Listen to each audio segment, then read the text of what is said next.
Olá, meus amores, vamos descomplicar um pouquinho a história? Fazendo o quê? Dando algumas dicas, né? Fazendo um revisional sobre os capítulos 12 e 13. Pois bem, vamos pensar no seguinte.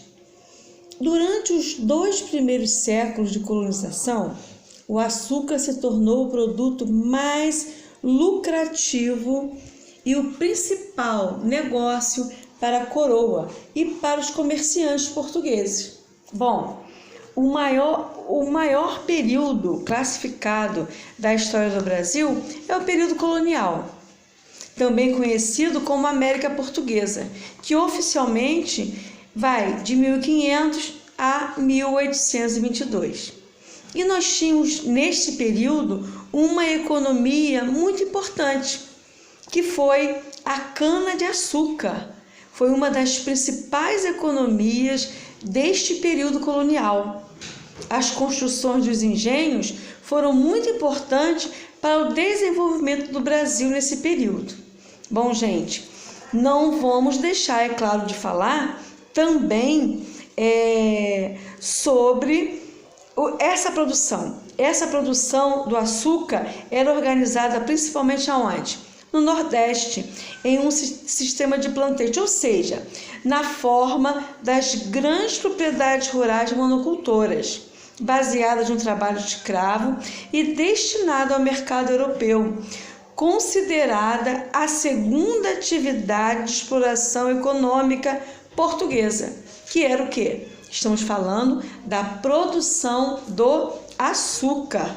Bom, quando eu penso numa sociedade colonial, eu penso também que ela é uma sociedade agrária, escravista e patriarcal. E em quase toda a colônia e em torno de grandes propriedades rurais que se desenvolve a vida econômica e social. E o maior símbolo do poderio absoluto desses senhores de engenho é a Casa Grande. A Casa Grande dava poder ao senhor de engenho. Bom, não podemos falar do gado, não podemos deixar, é claro, de falar do gado também. Por quê, gente? Porque durante o Brasil Colônia, a pecuária teve um papel decisivo. E que papel foi esse? A expansão para o interior, ou seja, a interiorização. Ah, outra coisinha, temos que ressaltar a revolta de Beckman. Mas sobre a revolta de Beckman, eu vou falar o quê? Primeiro, o funcionamento do engenho estava diretamente ligado à mão de obra escrava. Os donos de engenho compravam com frequência novos escravizados. Por isso, precisavam que o mercado de fornecimento dessa mão de obra funcionasse de maneira satisfatória, o que não funcionava naquele período. Então, alguns senhores de engenho estavam enfrentando sérios problemas de fornecimento de cativos de mão de obra. Por isso que vai se dar esse levante, conhecido como Revolta de Beckman. Mas espera aí, quando eu penso na Revolta de Beckman, eu tenho que pensar no seguinte: onde aconteceu? Em São Luís, estado do Maranhão. Mas quem foram seus líderes? Eu penso logo em Manuel Beckman, Thomas Beckman e Jorge Sampaio. Mas espera aí, o que esses líderes exigiram? Melhorias na administração colonial, que estava deixando a desejar. Bom, agora nós vamos passear um pouquinho sobre o capítulo 13, a expansão da colônia portuguesa. A expansão da colônia portuguesa? Como assim? A colonização portuguesa na América teve um início bastante lento, bem lento mesmo. Bom, até o final do século XIX, essa ocupação concentrava-se somente, basicamente, em alguns trechos do litoral. Mas por quê? Por que isso?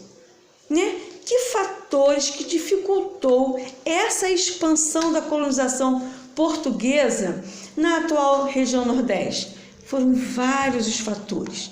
Primeiro, a resistência dos indígenas contra a invasão portuguesa em suas terras. né? Depois, a concorrência com outros colonizadores estrangeiros. Pessoas estavam querendo vir para cá para colonizar também. A falta de recursos dos donatários das capitanias para financiar esse grandioso projeto. Também a dificuldade de encontrar pessoas dispostas a iniciar sua vida aqui. Tudo isso vai dificultar essa expansão da colonização portuguesa na região Nordeste. Outro item que nós temos que citar também, gente, foi o que aconteceu entre 1580 a 1640. O Brasil foi colônia da União Ibérica, ou seja, este governo brasileiro, o governo brasileiro, estava nas mãos da União Ibérica. Mas espera aí, o que é a União Ibérica? União Ibérica foi um período em que o rei da Espanha governou Portugal, ou seja, um rei para dois países. Mas que países são esses? Acabei de citar: Portugal e Espanha. Bom, agora nós vamos falar um pouquinho da região norte. Bom, a colonização da região norte. Quais fatores que contribuíram para a expansão do processo de colonização na região norte? Nós tivemos vários fatores. Vamos citar alguns. Por exemplo, a construção de fortes em torno dos quais surgiram diversas cidades. Logo depois também eu tenho a exploração das drogas do sertão, dos quais eu já falei, certo? Pimenta, baunilha, cravo, cascas de árvore, castanhas, cacau e a escravização indígena. Esses foram os fatores que contribuíram para a expansão do processo de colonização do norte. Quando eu falo, então, isso tudo, eu tenho que pensar um pouquinho no sertanismo de contrato. Bom, mas, peraí, vamos falar sobre o sertanismo de contrato? Os bandeirantes também exploravam outras regiões da América, como o interior do atual Nordeste. Nós temos que pensar que esse sertanismo de contrato, ele tinha um grande objetivo, aliás, vários objetivos, que era perseguir escravos fugitivos, destruir quilombos ou combater grupos indígenas que ameaçavam a produção do açúcar e de outras riquezas. Tudo isso eu tenho que pensar quando eu falo sobre sertanismo de contrato. Agora, a expansão do território das terras portuguesas na América se dá, entre outros fatores, pela ação de duas grandes expedições: as entradas e as bandeiras. Bom, gente, o grande objetivo das entradas e das bandeiras, principalmente das bandeiras, estavam na caça dos indígenas e a procura de metais preciosos. Mas espera aí, o que são entradas e o que são bandeiras?